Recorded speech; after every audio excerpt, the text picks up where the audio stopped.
अगर तलवार की नोक पर या एटम बॉम्ब के डर से कोई हमारे देश को झुकाना चाहे, दबाना चाहे, ये देश हमारा दबने वाला नहीं। तो एक सरकार के नाते हमारा क्या जवाब हो सकता है सिवाय इसके कि हम हथियारों का जवाब हथियारों से दें। नेहरू के प्रधानमंत्रित्व काल के अंतिम वर्षों के दौरान गंभीर चर्चा हो रही थी कि उनके बाद भारत का क्या होगा। जब मई 1964 में उनकी मृत्यु हुई तो भारत और विदेश में अधिकतर लोग लगभग पूरी तरह से मान रहे थे कि भारतीय राजनीतिक व्यवस्था गंभीर और प्रतिकूल रूप से प्रभावित होगी तथा संभवतः ध्वस्त भी हो जाए। कांग्रेस पार्टी के भीतर प्रधानमंत्री पद को संभालने को लेकर कलह चल रही थी। हालांकि ऐसी कोलाहल की स्थिति उत्पन्न नहीं हुई और सत्ता परिवर्तन शांतिपूर्ण तरीके से हो गया। वास्तव में नेहरू काल के बाद से भारत ने न केवल कई प्रधानमंत्रियों को देखा अपितु अपने राजनीतिक इतिहास में कुछ खास परिवर्तनों को भी देखा। उन्हीं में से एक थे लाल बहादुर शास्त्री, जिनको हरित क्रांति का जनक कहा जाता। आज के इस खास एपिसोड में हम बात करने वाले हैं लाल बहादुर शास्त्री जी के बारे में, तो बने रहें हमारे चैनल पर अंत तक। नमस्कार दोस्तों, आप देख रहे हैं भारत का निचोड़।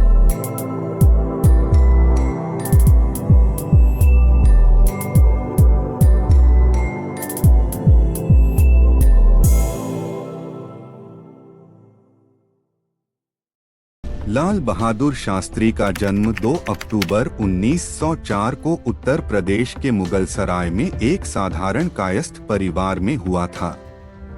उनके पिता शारदा प्रसाद श्रीवास्तव एक स्कूल शिक्षक थे और बाद में एक रेवेन्यू क्लर्क के रूप में काम करते थे।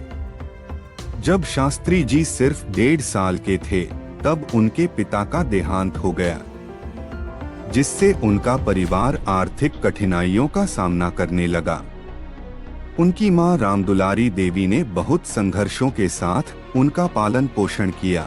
लाल बहादुर शास्त्री का असली नाम लाल बहादुर श्रीवास्तव था, लेकिन उन्होंने जातिवाद के विरोध में अपना उपनाम त्याग दिया। वह बचपन से ही विद्या प्रेमी और देशभक्ति के विचारों से प्रेरित थे। वाराणसी के काशी विद्यापीठ से स्नातक की पढ़ाई पूरी करने के बाद उन्हें शास्त्री की उपाधि से नवाजा गया, जो बाद में उनके नाम का स्थायी हिस्सा बन गया। लाल बहादुर शास्त्री महात्मा गांधी और अन्य स्वतंत्रता संग्राम सेनानियों से अत्यधिक प्रभावित थे। उन्होंने बहुत कम उम्र में स्वतंत्रता आंदोलन में भाग लेना शुरू कर दिया था। 1921 में जब महात्मा गांधी ने असहयोग आंदोलन की घोषणा की तो शास्त्री जी अपनी पढ़ाई छोड़कर इस आंदोलन में शामिल हो गए। उन्हें स्वतंत्रता संग्राम के दौरान कई बार जेल भी जाना पड़ा, लेकिन उन्होंने कभी हार नहीं मानी और अपना संघर्ष जारी रखा। 1930 में सविनय अवज्ञा आंदोलन में भाग लेने के लिए उन्हें जेल जाना पड़ा। उन्होंने इस दौरान सत्याग्रह और अहिंसा के सिद्धांतों का गहन अध्ययन किया। इसके बाद 1942 के भारत छोड़ो आंदोलन में भी उन्होंने महत्वपूर्ण भूमिका निभाई और 2 साल जेल में बिताए। इन आंदोलनों ने न केवल उन्हें एक प्रमुख स्वतंत्रता सेनानी के रूप में उभारा, बल्कि भारतीय जनता के बीच उनकी लोकप्रियता को भी बढ़ाया। स्वतंत्रता के बाद जब भारत एक नवजात राष्ट्र के रूप में अपनी पहचान बना रहा था, लाल बहादुर शास्त्री ने अपनी विनम्रता, ईमानदारी और नेतृत्व क्षमता के कारण राजनीति में महत्वपूर्ण स्थान प्राप्त किया। वह जवाहरलाल नेहरू के नेतृत्व में काम करते हुए विभिन्न प्रशासनिक पदों पर रहे। 1951 में जब भारतीय राष्ट्रीय कांग्रेस के संगठन का पुनर्गठन किया गया, तब शास्त्री जी को कांग्रेस का महासचिव नियुक्त किया गया। इस पद पर रहते हुए उन्होंने पार्टी को संगठित करने में महत्वपूर्ण भूमिका निभाई। 1952 में पहली लोकसभा के चुनाव में कांग्रेस की भारी जीत के बाद उन्हें रेल मंत्री बनाया गया। इस पद पर रहते हुए उन्होंने रेलवे के आधुनिकीकरण, और विस्तार के लिए कई योजनाएं बनाईं। हालांकि 1956 में एक भीषण रेल दुर्घटना के बाद, जिसमें कई लोगों की जान चली गई, उन्होंने नैतिक जिम्मेदारी लेते हुए अपने पद से इस्तीफा दे दिया। यह घटना शास्त्री जी की नैतिकता और सिद्धांतों की ओर उनके गहरे जुड़ाव को दर्शाती है। इसके बाद उन्हें विभिन्न महत्वपूर्ण मंत्रालयों जैसे गृह मंत्रालय और वाणिज्य मंत्रालय का कार्यभार सौंपा गया। गृह मंत्री के रूप में उन्होंने पुलिस सुधार और कानून व्यवस्था को मजबूत करने के लिए कई कदम उठाए। शास्त्री जी का प्रशासनिक अनुभव और उनकी सादगी ने उन्हें देश के सबसे विश्वसनीय नेताओं में से एक बना दिया। 27 मई 1964 को पंडित जवाहरलाल नेहरू के निधन के बाद भारत के सामने नेतृत्व का संकट खड़ा हो गया। ऐसे समय में कांग्रेस पार्टी ने लाल बहादुर शास्त्री को प्रधानमंत्री के रूप में चुना। प्रधानमंत्री बनने के बाद शास्त्री जी ने अपने सरल और शांत स्वभाव के कारण लोगों के दिलों में विशेष स्थान बना लिया। प्रधानमंत्री बनने के बाद उन्हें कई चुनौतियों का सामना करना पड़ा। देश खाद्य संकट, बेरोजगारी और पाकिस्तान के साथ बिगड़ते संबंधों की समस्याओं से जूझ रहा था। लेकिन शास्त्री जी ने अपनी दृढ़ इच्छा शक्ति और राजनीतिक सूझबूझ से इन चुनौतियों का सामना किया। उन्होंने हरित क्रांति को बढ़ावा दिया, जिससे देश में कृषि उत्पादन में वृद्धि हुई। उनका जय जवान जय किसान का नारा देश की कृषि और सुरक्षा को प्राथमिकता देने का प्रतीक बना। 1965 में पाकिस्तान के साथ युद्ध हुआ, जिसे शास्त्री जी ने अत्यंत दृढ़ता और साहस के साथ नेतृत्व किया।